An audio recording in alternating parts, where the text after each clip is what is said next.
Hello everyone, welcome to Virtual World's Real Body. I'm Kelton, your lecturer. Today we will be talking about a very important topics in our class. In this lecture, which is titled The Virtual and the Technological, we will introduce to you a way to think about how to create your projects and also a critical thinking methods on the idea of the technological. Now, last lecture, we introduced to you a way to think about spaces. When you are in a museum, there are three types of space actually. Do you know what these three types? First of all, you are inside a specialized place to exhibit very valued artwork or artifacts such as paintings or historical findings. In museum, the museum space is a special place to experience history and gain knowledge. But there are two more spaces. The other space is the mental space when you are looking at a painting. Your mind is at work. You think of something and you may be triggered in your imagination of the place that the painting depicts. This is called the mental space. So what is the last space that is being mentioned? The last type of space is a virtual space. This virtual space is also part of the mental space, but is in your imagination. So as you can see, when you are physically in a place, simultaneously your mind can be somewhere when your mind is thinking of something else. And therefore, we do not classify the experience of a certain space with the definition of your bodily experience. Because after all, what your mind come up with can be very real.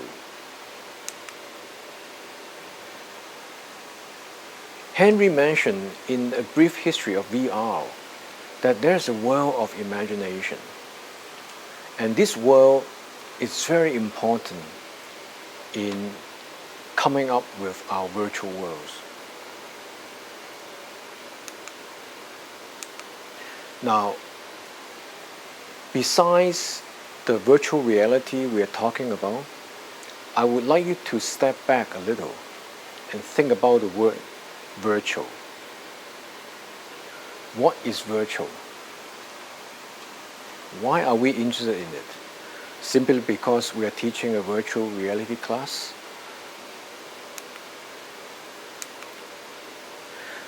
When you talk about a virtual image, this image is very, very strange and special.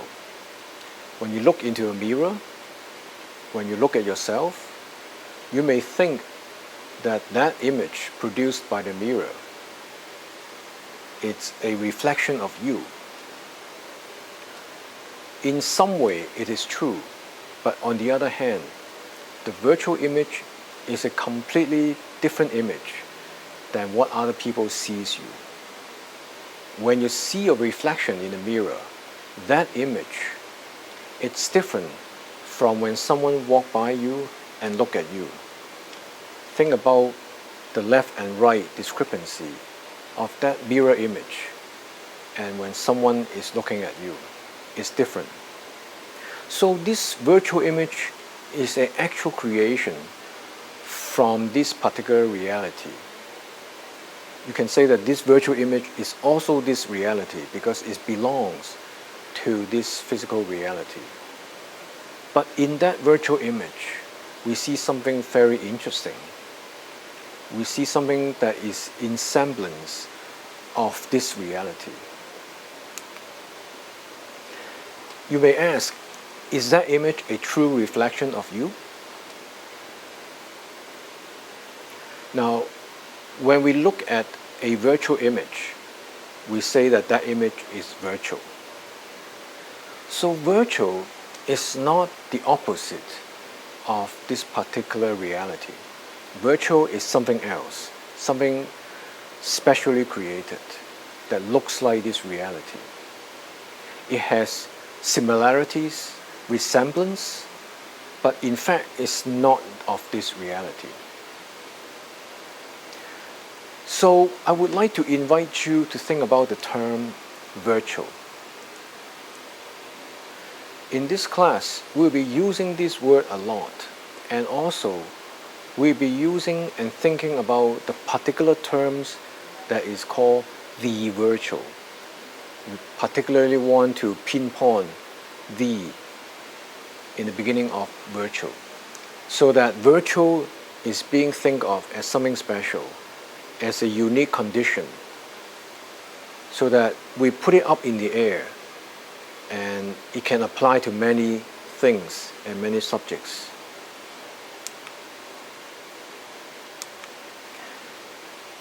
When you put this word in front of other words, you create new terms. For example, virtual human. What is a virtual human?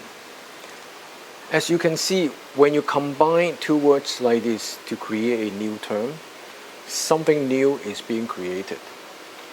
And I would like you to use this as a way to think about possibilities and implication of these new terms created by the word virtual.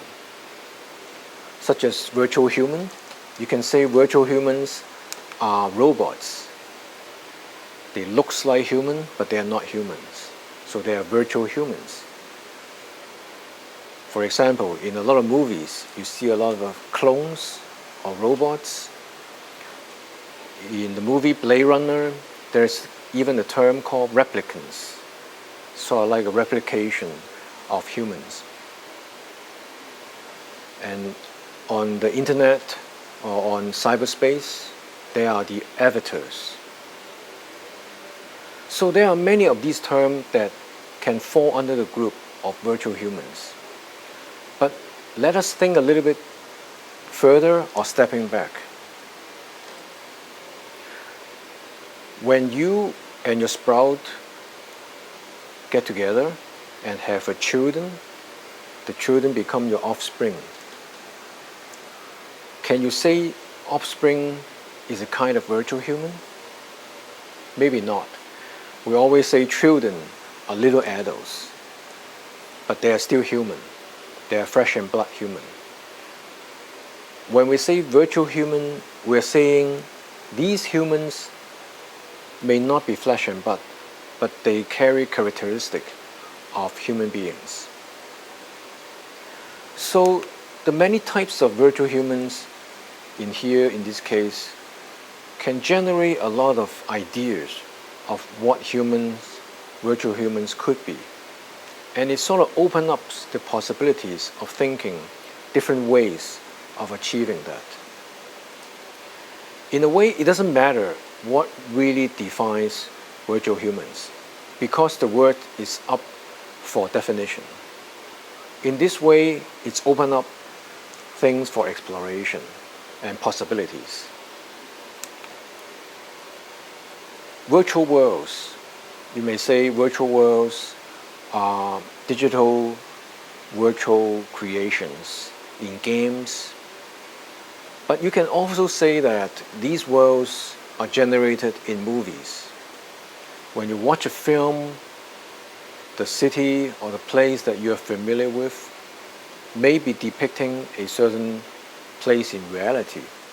But in effect, these cinematic places are really virtual worlds. They are not the real place. They are only semblance of the place they captured or depict. As you can see, when you put virtuals in front of worlds, it comes up with different possibilities. Virtual worlds could be cinematic worlds in films. It could be game worlds. It could even be the worlds that was depicted in literature or novels. When you read a novels, You think of a certain world created by the author. Even though you don't see it, but it's in your imagination. So virtual worlds resides in our mental worlds, mental imaginations. And the definition can be varied, can be many. As you can see, if you put the word virtual in front of any other terms, immediately new meaning and new possibilities are being generated. And the way to follow up on this is to think about the various possibilities of these new terms. Such a way, it's equal to how we think about when we translate some experience into virtual reality. The question to ask is, what are these? And what kind of meaning, what kind of experience can be generated? Just like when you're putting two words together to generate a new term. So in this way, we allow you to have a methods of generating new virtual ideas and in effect virtual experience. Simply putting two words together will implicate a variety of possibilities. And your job is to define those experience and possibilities and make it into concrete virtual reality experience. Here you can see I have outlined a map of different kinds of virtual worlds. On the outer set, you can see that the real world and physical reality comprise of a certain world experience. We have story world from literature, storytelling, from cinema. We have a dream world. At night when you dream, you have these images in your head. It's in your head and it's in your dream. So it comprises of another set of possibilities of virtual worlds. On the other hand, there is the spirit world. People talk about ghost, other spirit, other dimensions. And on the other hand, there's the digital world where game is being created, architectural visualization is being utilized, the computerized cyber world. And in physics, there is the idea of a theoretical parallel world also. So like multiple universe that is possible. Right now, we are still exploring the possible dimensions of human experience. We as humans experience the 3 dimensions plus time, but there could be other dimensions and realities. And therefore, we still have some unknowns in the kind of worlds that could be experienced, whether they are virtual or real. We leave it to this unknown. The great French philosopher Jean Baudrillard talks about simulation and simulacra. He has defined there are so many ways to experience reality, not just one way, using your body. One of the situations, because our human mind usually have a perceived idea of what reality is. And therefore, because our preconception, different realities can be different experienced by different people, even though they are in the same physical reality. So there has been this fundamental and philosophical question to question what is reality. Because people are not really that sure that what we are experiencing is what the body is telling us. In the film that you'll be watching, The Matrix, a great question has come up. The question of reality. In Matrix, when the brain is fed with information or stimuli from external reality, we cannot make any difference whether these stimulation are from real physical reality or from a kind of fabricated stimulation machine. And therefore, if you cannot make the differentiation of that experience, you cannot be sure that this particular reality is as concrete as any other reality that is being created from a kind of fabricated situation. After all, humans only have 5 senses. If these 5 senses are manipulated and controlled, we will never know that what we experience, it's actual sensory input or fabricated information. Another very famous philosopher, Zizek, Slavoj Zizek, he asked a question of what is virtual real and the real virtual. In this particular funny and interesting documentary, the reality of the virtual. And see, you can kind of experiment with these words, put them around to actually think about what is real and what is virtual.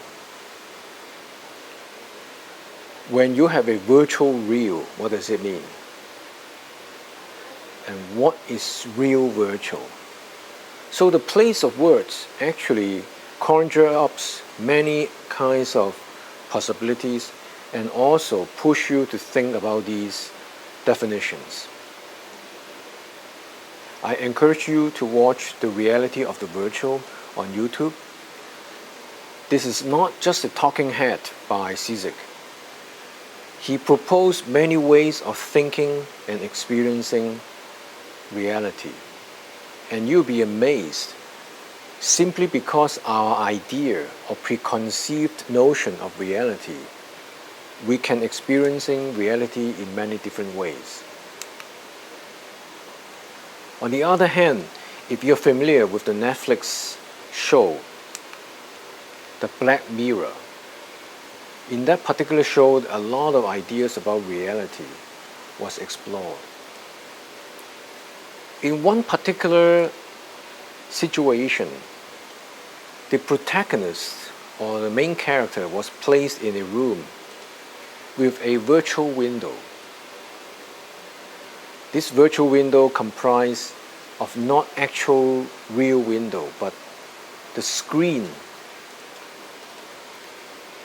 As you can see, we are looking at the computer screen every day these days at a high frequency. We keep looking at a certain screen. And therefore, the show pushed this to a certain limits. And the person literally lived inside a room with only screens surrounding it. There's no way that he can see the outside reality. So I would like to propose an experiment, a thought experiment for you about the virtual screen. As you can see, now it's very expensive to buy an actual apartment. In Hong Kong, an apartment costs millions of dollars. But what if the government proposed to young people that you can live underground in a decent sized apartment, but without window?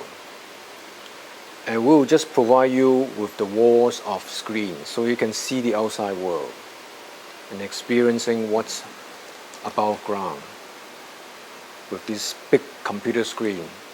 And with internet work, you can tap into anywhere, you can get all sorts of information. Of course, the underground bunker or rooms will be air conditioned and adjusted with proper air ventilation so you can breathe okay, but you won't be having a real window.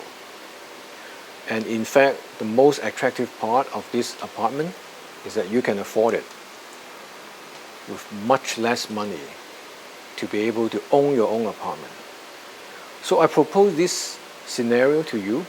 I would like you to think about whether you will go for this much affordable apartment or a real apartment with real window? Is it comparable? Is it something that could be on your thoughts when you are provided with these two choices? I would like you to input your choice and explain to me why you make that choice.